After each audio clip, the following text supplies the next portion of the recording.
Hello नमस्कार दोस्तों, आप सभी का नए वीडियो में बहुत बहुत स्वागत है। प्यारे साथियों को बता दें, जितने भी प्रश्न लगाते हैं सभी प्रीवियस के प्रश्न होते हैं और एग्जाम के दृष्टिकोण से वेरी इंपॉर्टेंट होते हैं। वीडियो को स्किप ना कीजिएगा क्योंकि आज जितने भी प्रश्न लगा रहे हैं ये एग्जाम में बार बार पूछे हुए प्रश्न हैं। तो आइए शुरू करते हैं। क्वेश्चन नंबर 1 है, भारत में राष्ट्रीय आय का आकलन सबसे पहले किसने किया था? Sardar Patel, Mahalanobis Willis, Dadabhai Naoroji, BKR D Rao. Important है, नोट कीजिएगा। तो ऑप्शन आपका सी राइट आंसर होगा, दादा भाई नौरोजी ने किया था। चलिए अगर प्रश्न देखते हैं, किसी देश का आर्थिक विकास किस पर निर्भर है? प्राकृतिक संसाधन, बाजार का आयकर, पूंजी निर्माण और उपयुक्त सभी। तो किसी भी देश का अगर आर्थिक विकास चाहते हैं तो किस पर निर्भर है? इंपॉर्टेंट दोस्तों, याद रखिएगा। तो ऑप्शन इसमें आपका डी राइट आंसर होगा, उपयुक्त सभी पर निर्भर है। अगला प्रश्न है, WTO का मुख्यालय कहाँ है? न्यूयॉर्क, जिनेवा, यूरुग्वे और दोहा। इंपॉर्टेंट है दोस्तों, याद रखेंगे। कितने भाइयों कंफ्यूज हो जाते हैं, लेकिन इसको आप नोट कीजिएगा।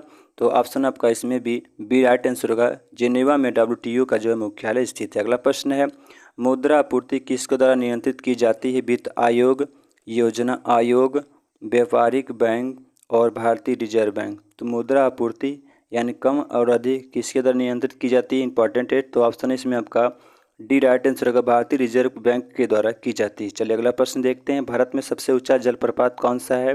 होगेनेकल जलप्रपात, शिमला जलप्रपात, जोंग जलप्रपात और कोट्टलम जलप्रपात है। इंपॉर्टेंट दोस्तों, इसको नोट कीजिएगा। भारत का सबसे ऊंचा जलप्रपात कौन सा है? तो ऑप्शन आपका सी राइट आंसर होगा, जोंग जलप्रपात है। चलिए अगला प्रश्न देखते हैं, जूट उत्पादन में सब महत्वपूर्ण प्रदेश कौन सा है? तमिलनाडु, पश्चिम बंगाल, उड़ीसा और केरल।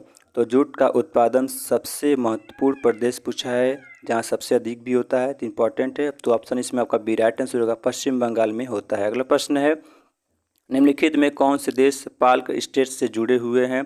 पाकिस्तान एवं चीन, भारत एवं श्रीलंका, उत्तरी कोरिया एवं दक्षिणी कोरिया और ब्रिटेन एवं फ्रांस। इंपॉर्टेंट है दोस्तों, इसको नोट कीजिएगा। तो ऑप्शन आपका बी राइट आंसर होगा, भारत एवं श्रीलंका है। अगला प्रश्न है, भारत किस राज्य को चावल का कटोरा कहा जाता है? इंपॉर्टेंट है, तमिलनाडु, आंध्र प्रदेश, कर्नाटक और केरल।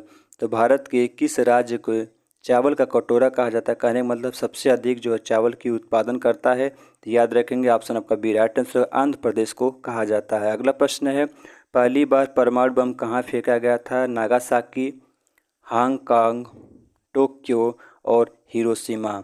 दोस्तों देखिए, जो पहली बार हमारी परमाणु बम फेंका गया था अमेरिका की तरफ फेंका गया था और ये सबसे पहले जापान के, ऑप्शन नंबर आपका इसमें डी राइट आंसर होगा, हिरोशिमा के गिराया गया था। अगला प्रश्न है, ओजोन परत कहाँ पाई जाती है?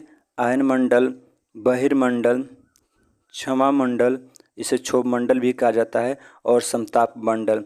तो ओजोन परत कहाँ पाई जाती है? बहुत भाई बहन कन्फ्यूज होते हैं, लेकिन कन्फ्यूज ना होइएगा। तो ऑप्शन आपका डी राइट आंसर होगा, समताप मंडल में पाई जाती है। अगला प्रश्न है, महात्मा गांधी का राजनीतिक गुरु कौन थे? अरविंद घोष, गोपाल कृष्ण गोखले, बाल गंगाधर तिलक और लाला लाजपत राय। इंपॉर्टेंट दोस्तों, तो महात्मा गांधी के राजनीतिक गुरु कौन थे?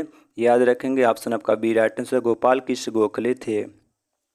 चलिए अगला प्रश्न देखते हैं, डेसिबल शब्द किससे संबंधित है? वायु, भूमि, ध्वनि और जल। तो देखिए दोस्तों, ये डेसिबल शब्द जो है ये वेरी इंपॉर्टेंट है, इसको नोट किए जाए। किससे से संबंधित ये पूछा हुआ प्रश्न है, तो याद रखेंगे, ऑप्शन आपका डी राइट आंसर होगा, जो सी राइट आंसर होगा, ध्वनि से संबंधित है। अगला प्रश्न है, अंग महाजनपद की राजधानी कहाँ थी? वैशाली, कौशाम्बी, श्रावस्ती और चंपा।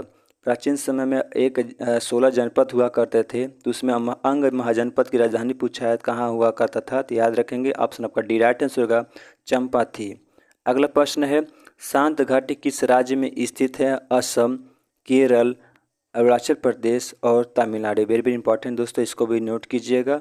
तो शांत घाटी कहाँ पे स्थित है, ये पूछा हुआ प्रश्न है और बहुत बार SSC का पूछा हुआ भी प्रश्न है। तो याद रखेंगे, ऑप्शन आपका बी राइट आंसर, केरल में शांत घाटी स्थित। अगला प्रश्न है, सुनामी का मुख्य कारण क्या है? चक्रवात, ज्वालामुखी, चंद्रमा का आकर्षण, समुद्री सतह पर भूकंप। तो जब भी सुनामी आती है दोस्तों, कहाँ आती है? ध्यान रखेंगे, ये समुद्र में ही आती है। तो ऑप्शन आपका डी राइट आंसर होगा, समुद्री सतह पर भूकंप आना सुनामी का कारण है। अगला प्रश्न है, भारत के केंद्रीय औषधि अनुसंधान संस्थान कहाँ स्थित है? देखिए दोस्तों, ये भी इंपॉर्टेंट है, नोट कीजिएगा।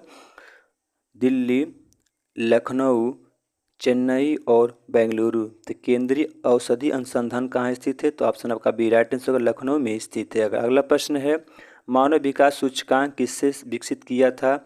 अमर्त्य सेन ने, माटेक सिंह, महबूब उल हल्क और फ्रीडमैन। इंपॉर्टेंट दोस्तों, तो मानव विकास सूचकांक ह्यूमन डेवलपमेंट पूछा जाता है, तो ऑप्शन आपका सी राइट आंसर होगा, महबूब उल हक को कहा जाता है। अगला प्रश्न है, कृषि उत्पादकों को कोटि किस प्रकार निर्धारित की जाती है?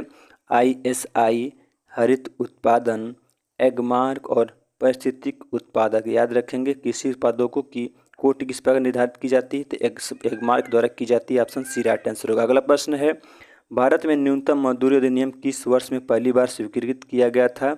1947 में, 1948 में, 1950 में और 1951 में। तो भारत में न्यूनतम मजदूरी कि इस मजदूर को इतना न्यूनतम कम से कम दिया जाए, ये कब निर्धारित किया गया था?